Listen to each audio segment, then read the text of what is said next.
अस्सलाम वालेकुम जी। अच्छा डियर स्टूडेंट्स, आज हम वेक्टर की रिप्रेजेंटेशन का एक और तरीका डिस्कस करेंगे और वो होगा रेक्टेंगुलर कोऑर्डिनेट सिस्टम, या जिसको हम कार्टेशियन कोऑर्डिनेट सिस्टम भी कह देते हैं। तो इससे पहले हमने वेक्टर की ज्योग्राफिकल डायरेक्शंस डिस्कस की थी। तो आज हम पहले बात करते हैं कि रेक्टेंगुलर कोऑर्डिनेट सिस्टम क्या है और इसमें किसी वेक्टर की डायरेक्शन का तयन कैसे किया जाता है। तो देखिए, ये डेफिनेशन हमने पहले यहाँ पर लिखी है। रेक्टेंगुलर कोऑर्डिनेट सिस्टम, ये असल में दो लाइंस, और वो दो लाइन जो एक दूसरे के परपेंडिकुलर हों और दोनों एक पॉइंट पर आपस में एक दूसरे को इंटरसेक्ट कर रही हों, इन लाइंस को हम कह देंगे कोऑर्डिनेट एक्सिस कह देंगे। एक इनमें होगी हॉरिजॉन्टल लाइन और एक होगी वर्टिकल लाइन। जो हॉरिजॉन्टल लाइन है इसको हम एक्स एक्सिस कह देंगे और जो वर्टिकल लाइन है इसको हम वाई एक्सिस कह देंगे, और दोनों एक पॉइंट पर इंटरसेक्ट कर रही हैं, इस पॉइंट को हम कह देंगे ओरिजिन। अब ये जो हमारे पास सिस्टम बन गया, इसको हम कह देंगे रेक्टेंगुलर कोऑर्डिनेट सिस्टम या कार्टेशियन कोऑर्डिनेट सिस्टम। तो डेफिनेशन यहाँ पर आप देखिए, two lines drawn at right angle to each other are known as coordinate axis. जो हॉरिजॉन्टल लाइन है एक्स एक्सिस और जो वर्टिकल है Y axis, the point of their intersection is called origin and this system of coordinate axis is called Cartesian और rectangular coordinate system. तो इसमें vector की सिमत का तयन कैसे किया जाएगा। तो सपोज हमारे पास ये एक रेक्टेंगुलर कोऑर्डिनेट सिस्टम है जिसमें अलॉन्ग हॉरिजॉन्टल एक्स एक्सिस है, अलॉन्ग वर्टिकल वाई एक्सिस है। तो इसमें वेक्टर की सिमत का तयन करने के लिए जो वेक्टर की रिप्रेजेंटेटिव लाइन है वो पॉजिटिव एक्स एक्सिस के साथ काउंटर क्लॉकवाइज डायरेक्शन में या एंटी क्लॉकवाइज डायरेक्शन में एक एंगल बनाएगी जिसको हम थीटा कहेंगे। अब थीटा की जो भी वैल्यू है वो इस वेक्टर का डायरेक्शन होगी इस पॉजिटिव एक्स एक्सिस के साथ काउंटर क्लॉकवाइज डायरेक्शन में। तो यहाँ पर हमने लिखा भी है, for the direction of the vector theta is the angle made by the vector या representative line of the vector with the positive X axis. और ज़रूरी बात यह है कि ये काउंटर क्लॉकवाइज या एंटी क्लॉकवाइज डायरेक्शन में हो। तो इस थीटा की कुछ भी वैल्यू हो सकती है। फर्क करें, अगर ये वेक्टर हमारा अलॉन्ग एक्स एक्सिस है, उसका एंगल अगर 0 है तो उसकी डायरेक्शन हम ये लेंगे अलॉन्ग पॉजिटिव एक्स एक्सिस। अगर उसका एंगल 90 डिग्री है तो हम फिर उस वेक्टर को अलॉन्ग वाई एक्सिस ले लेंगे। अगर उसका एंगल 180 है तो फिर ये जो हमारे पास कोऑर्डिनेट सिस्टम है इसमें ये नेगेटिव एक्स एक्सिस है, ये नेगेटिव वाई एक्सिस। तो एंगल अगर 180 होगा तो वेक्टर इस सिमत में हो जाएगा, नेगेटिव एक्स एक्सिस की सिमत में। और अगर एंगल 270 डिग्री होगा तो फिर ये उसकी डायरेक्शन होगी ओरिजिन से डाउनवर्ड डायरेक्शन में अलॉन्ग नेगेटिव वाई एक्सिस। तो बहरहाल यहाँ पर एंटी क्लॉकवाइज या काउंटर क्लॉकवाइज डायरेक्शन में बनने वाला जो एंगल है वो इस रिप्रेजेंटेटिव लाइन जो पॉजिटिव एक्स एक्सिस के साथ बना रही है वो इस वेक्टर की सिमत को ज़ाहिर करेगी। तो सपोज करते हैं हमारे पास एक वेक्टर है, एक ओ से लेकर पी तक। पी एक पॉइंट है जिसके ये दो कोऑर्डिनेट्स हैं ए और बी। अब इन दो कोऑर्डिनेट्स ए और बी का मतलब है कि ओरिजिन से अगर हम ए यूनिट 2, 3, 4 जो भी ए की वैल्यू है इतने यूनिट यहाँ पर हम अलॉन्ग एक्स एक्सिस जाएँ और बी यूनिट यहाँ से हम अलॉन्ग वाई एक्सिस जाएँ तो इस पॉइंट पी तक पहुँच जाएंगे। तो ये जो पॉइंट पी है जिसके ये दो कोऑर्डिनेट्स हैं ओ से लेकर पी तक, चलें इस वेक्टर का कुछ भी नाम आप कह लीजिए, चलें हम इसको डी वेक्टर कह लेते हैं। तो ओ से लेकर डी तक, ओ से लेकर पॉइंट पी तक ये इस वेक्टर डी की मैग्नीट्यूड को ज़ाहिर कर रही है, ये इसकी लेंथ, और इसका पॉजिटिव एक्स एक्सिस के साथ काउंटर क्लॉकवाइज डायरेक्शन में बनने वाला एंगल ये इस वेक्टर की सिमत को ज़ाहिर करेगा। तो ये तो तरीका था अगर हमारे पास एक प्लेन है जिसमें वेक्टर बना हुआ है, या 2 डायमेंशनल हमारे पास प्लेन है और एक जो प्लेन है उसमें 2 डायमेंशन है, एक X axis along Y axis. तो इसमें वेक्टर की सिमत का तयन हो गया। अब इसका एक दूसरा हिस्सा है जिसमें हम 2 लाइन की बजाय 3 लाइन की बात करते हैं, और वो तीनों लाइन ऐसी होंगी जो एक दूसरे के परपेंडिकुलर होंगी और एक दूसरे को एक किसी पॉइंट पर, एक ख़ास पॉइंट पर इंटरसेक्ट भी कर रही होंगी, और जिस पॉइंट पर इंटरसेक्ट करेंगी उसको हम क्या कह देंगे ओरिजिन। और फिर वो 3 डायमेंशन होंगी जिसमें एक जो लाइन है ये अलॉन्ग एक्स एक्सिस को हम कह देंगे, ये वाली इसको वाई एक्सिस कह देंगे और इसको हम जेड एक्सिस कह देंगे। अब इसमें सोचने वाली बात यह है कि ये तीनों लाइन एक दूसरे के परपेंडिकुलर होना चाहिए, और यहाँ पर इस डायग्राम में हमें ये वाले जो 2 एक्सिस हैं, ये जेड एक्सिस और वाई एक्सिस, ये तो एक दूसरे के परपेंडिकुलर नज़र आ रहे हैं। अब ये जो एक्स एक्सिस है इसको भी y के और z दोनों के परपेंडिकुलर होना चाहिए, लेकिन यहाँ डायग्राम में हमें ये परपेंडिकुलर नज़र नहीं आ रहा। तो प्लेन में हम इसको ऐसे शो करेंगे। आप ये समझ लीजिए कि जो z एक्सिस है वो ये है, इसकी डायरेक्शन ये वाला जो मार्कर है z एक्सिस की सिमत को ज़ाहिर कर रहा है। तो ये z एक्सिस ये x एक्सिस चले, ये वाला z x एक्सिस है, तो x एक्सिस और ये y एक्सिस परपेंडिकुलर हैं, x एक्सिस और z एक्सिस भी परपेंडिकुलर हैं। तो बोर्ड पर हम इसको ऐसे ही ज़ाहिर करेंगे। अब इस 3 डायमेंशन में या स्पेस में जिसमें 3 डायमेंशन होंगी, x axis, y axis, z axis, ये जो सब्ज़ कलर से हमने दिखाया है ये x एक्सिस है और उसकी पॉजिटिव डायरेक्शन है x एक्सिस की। ये जो ब्लैक वाला कलर है ये हमारे पास y एक्सिस है, उसकी डायरेक्शन है पॉजिटिव y एक्सिस की सिमत में, इसके अपोजिट हो जाएगी नेगेटिव y एक्सिस की सिमत में। और ये जो ब्लू कलर से है ये वाला z एक्सिस की डायरेक्शन है और पॉजिटिव z एक्सिस इसके अपोजिट डायरेक्शन में होगा, तो नेगेटिव z एक्सिस हो जाएगा। अब यहाँ पर हमने जब किसी वेक्टर की सिमत का तयन करना है तो इसमें फिर एक एंगल नहीं होगा, इसमें 3 एंगल होंगे। एक एंगल होगा जो ये वेक्टर ओ से लेकर इस पॉइंट तक, जो भी इसका चले आप नाम कह लीजिए, फर्क ओ से लेकर पी तक है ये वेक्टर जिसका नाम ए है, ये वाला वेक्टर। अब इसकी इतना हिस्सा जो इसकी लेंथ है वो इस वेक्टर के मैग्नीट्यूड को ज़ाहिर कर रहा है। इसकी डायरेक्शन के लिए हम 3 एंगल लेंगे। एक एंगल हम कहेंगे अल्फ़ा, एक कहेंगे बीटा और एक कहेंगे गैमा। जो अल्फ़ा एंगल है ये वेक्टर की representative line positive X axis के साथ एक एंगल बना रही होगी जिसको हम अल्फ़ा कहेंगे, और वही रिप्रेजेंटेटिव लाइन ओ से लेकर पी तक ये जो वेक्टर ये है इस वाई एक्सिस के साथ एक एंगल बना रहा होगा पॉजिटिव वाई एक्सिस के साथ, और ये एंगल होगा बीटा।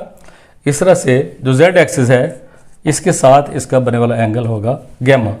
तो एक एंगल की बजाय यहाँ पर अब 3 एंगल होंगे जो उसकी डायरेक्शन को स्पेसिफाई करेंगे, अल्फ़ा, बीटा और गैमा। अल्फ़ा एंगल होगा जो एक्स एक्सिस के साथ बनने वाला एंगल होगा उस रिप्रेजेंटेटिव लाइन का, बीटा एंगल होगा जो वाई एक्सिस के साथ बनेगा, और गैमा होगा जो जेड एक्सिस के साथ बनेगा। तो अगर तो 2 डायमेंशन में है, ये एक प्लेन में एक वेक्टर है, तो उसकी डायरेक्शन का तयन करने के लिए सिर्फ एक एंगल है जो सिर्फ पॉजिटिव एक्स एक्सिस के साथ है काउंटर क्लॉकवाइज डायरेक्शन में। वेराज अगर वो 3 डायमेंशन में वेक्टर लाई करता है या स्पेस में लाई करता है तो फिर उसकी सिमत का तयन करने के लिए हमारे पास 3 एंगल्स होंगे, अल्फ़ा, बीटा और गैमा। और ये जो सिस्टम है जिसमें 2 लाइन्स हैं जो एक दूसरे के परपेंडिकुलर हैं या 3 लाइन्स हैं जो एक दूसरे के परपेंडिकुलर हैं, इन लाइन्स को हम रेफरेंस एक्सिस कह देते हैं, एक्स एक्सिस, वाई एक्सिस और जेड एक्सिस। और इसमें याद रखने की बात यह है कि तीनों लाइन्स एक दूसरे के परपेंडिकुलर होना चाहिए, 2 हैं या 3 हैं, जितनी भी लाइन्स हैं 2 या 3 एक दूसरे के परपेंडिकुलर होना लाजमी है, और उनका आपस में एक दूसरे को इंटरसेक्ट करना एक पॉइंट पर वो भी ज़रूरी है। जिस पॉइंट पर वो दोनों या तीनों लाइन्स इंटरसेक्ट कर रही होंगी उस पॉइंट को हम ओरिजिन कह देंगे। तो इसका ये डायरेक्शन को ज़ाहिर करने का आज का ये तरीका होगा। अच्छा, अब हम वेक्टर की मुख्तलिफ़ टाइप्स हैं उनको हम डिस्कस करेंगे, उनको हम एक्सप्लेन करेंगे।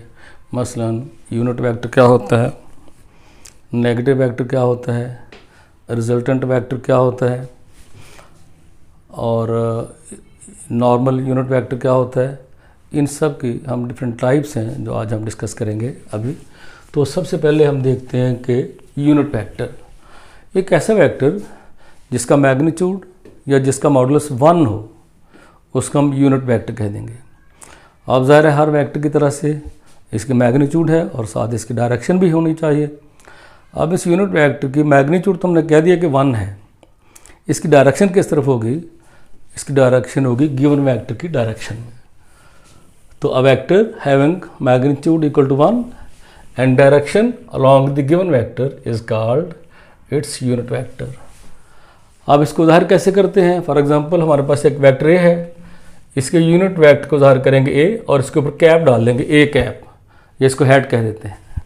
फर्क करें अगर हमारे पास वेक्टर बी है तो इसका यूनिट वेक्टर क्या होगा, बी कैप। इस तरह से मुख्तलिफ वेक्टर के यूनिट वेक्टर को नाम उसका वेक्टर का वही रहेगा, सिर्फ एरो की बजाय हम उसके ऊपर कैप डाल देंगे। तो ये वाला वेक्टर ऐसा होगा जिसका मॉडुलस 1 होगा, जिसकी मैग्नीट्यूड 1 होगी। अगर वेक्टर ए है तो उसका यूनिट वेक्टर इसका मॉडुलस 1 होगा, इसकी मैग्नीट्यूड 1 होगी। अब ये यूनिट वेक्टर किस काम आता है? ये किसी भी वेक्टर की सिमत को ज़ाहिर करने के लिए हम इस्तेमाल करते हैं। हम सपोज करते हैं कि हमारे पास कोई वेक्टर ए है, चलें हम इस वेक्टर का नाम एफ कह लेते हैं, फोर्स वेक्टर है हमारे पास। आप कह लीजिए 50 न्यूटन, ये इसकी मैग्नीट्यूड है। आप डायरेक्शन उसकी फ़र्ज कीजिए कि आप उसको साउथ है, ये उस वेक्टर की डायरेक्शन। अब इस फोर्स वेक्टर का अगर हम यूनिट वेक्टर लेना चाहें तो हम इसको लिखेंगे एफ वेक्टर और इसके ऊपर कैप डाल देंगे। इसकी मैग्नीट्यूड क्या होगी, 1 होगी, और डायरेक्शन क्या होगी, डायरेक्शन होगी जो असल वेक्टर की है, और वो क्या है, साउथ। तो जो असल वेक्टर की डायरेक्शन है वो इस यूनिट वेक्टर की डायरेक्शन होगी, सिर्फ ये है कि इसकी मैग्नीट्यूड 1 होगी, direction along the given vector होगी। अब किसी भी वेक्टर को मुकम्मल तौर पर जाहिर करने के लिए हमारे पास अगर वेक्टर का नाम ए है तो हम वेक्टर ए को लिखेंगे, वेक्टर ए का मॉडुलस 7 यूनिट वेक्टर। तो ये इतना हिस्सा, ये जो ए मॉडुलस है, ये इस वेक्टर ए के मैग्नीट्यूड को जाहिर करेगा और ए कैप इस वेक्टर की डायरेक्शन को जाहिर करेगा।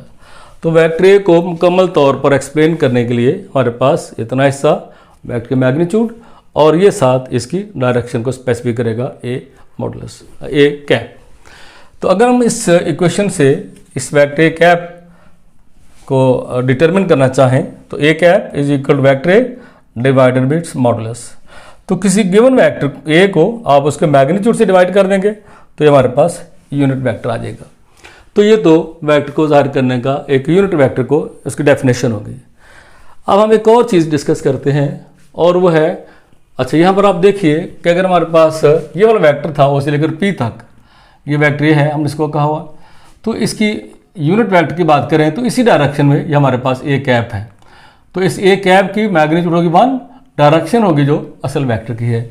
या अगर ये वेक्टर ए एक्स एक्सिस के साथ एंगल बना रहा है, कोई फर्क 30 डिग्री, तो ए कैप का भी एक्स एक्सिस के साथ 30 डिग्री एंगल होगा। अगर वेक्टर ए का एक्स एक्सिस के साथ एंगल फर्क करें 70 है तो ए कैप का भी एक्स एक्सिस के साथ बने वाला एंगल वही होगा 70 डिग्री। तो अब हम बात करते हैं ऑर्थोगोनल यूनिट वेक्टर। ऑर्थोगोनल का लफ्ज़ी मतलब परपेंडिकुलर, अमुदन होना।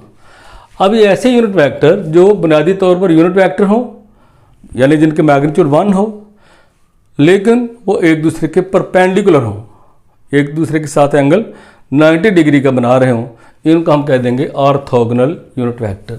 तो डेफिनेशन इसकी, the vectors having magnitude equal to 1, ये इक्वल मैग्नीट्यूड 1 होने का मतलब है कि यूनिट वेक्टर हो गए। उसके बाद and direction perpendicular to each other are called orthogonal unit vector. और आमतौर पर ये जो हमारे पास 3 रेफरेंस एक्सेस हैं, X axes, Y axes, Z axes, ये उनकी सिमत को ज़ाहिर करने के लिए हम ऑर्थोगोनल यूनिट वेक्टर इस्तेमाल करते हैं। तो एक्स एक्सिस की सिमत को ज़ाहिर करने के लिए हमेशा हम आई कैप इस्तेमाल करेंगे, चूँकि यूनिट वेक्टर है इसलिए हम इसके ऊपर कैप डाल देंगे, और ये आई जे के ये स्मॉल अल्फ़ाबेट्स होंगे। तो एक्स एक्सिस की सिमत के लिए आई कैप, वाई एक्सिस की सिमत के लिए जे कैप, और जेड एक्सिस की सिमत के लिए के कैप। और ये भी याद रखने वाली बात यह है कि ये पॉजिटिव एक्स एक्सिस की डायरेक्शन के लिए आई कैप, अगर नेगेटिव एक्स एक्सिस हो जाएगा तो उसके लिए minus I cap. Similarly positive Y axis की डायरेक्शन के लिए जे कैप, और अगर नेगेटिव वाई एक्सिस है तो साथ यहाँ पर भी माइनस आ जाएगा। और सिमिलरली जेड एक्सिस की सिमत के लिए के कैप। अब यहाँ पर वो रेक्टेंगुलर कोऑर्डिनेट सिस्टम हमने दोबारा बना लिया। ये हमारे पास 3 रेफरेंस एक्सिस हैं, एक्स वाई जेड, और तीनों एक दूसरे के परपेंडिकुलर भी हैं और एक पॉइंट पर आपस में इंटरसेक्ट भी कर रहे हैं, जिस पॉइंट को हमने ओरिजिन कह दिया। तो ये वाला जो ब्लैक कलर से हमारे पास एक्स एक्सिस है, इसकी डायरेक्शन को ज़ाहिर करने के लिए ये हमारे पास आई कैप। तो ये जो आई कैप होगा इसकी मैग्नीट्यूड होगी 1, डायरेक्शन होगी जो एक्स एक्सिस की डायरेक्शन है। अब वाई एक्सिस की डायरेक्शन के लिए ये जो ग्रीन कलर से दिखाया गया जे कैप, तो ये जे कैप होगा जिसके मैग्नीट्यूड होगी 1, डायरेक्शन होगी लॉन्ग वाई एक्सिस। और जेड एक्सिस की डायरेक्शन को ज़ाहिर करने के लिए हमारे पास यूनिट वेक्टर है के कैप। तो ये हिस्सा बता रहा है के कैप, इसकी मैग्नीट्यूड 1 है, डायरेक्शन अलॉन्ग जेड एक्सिस।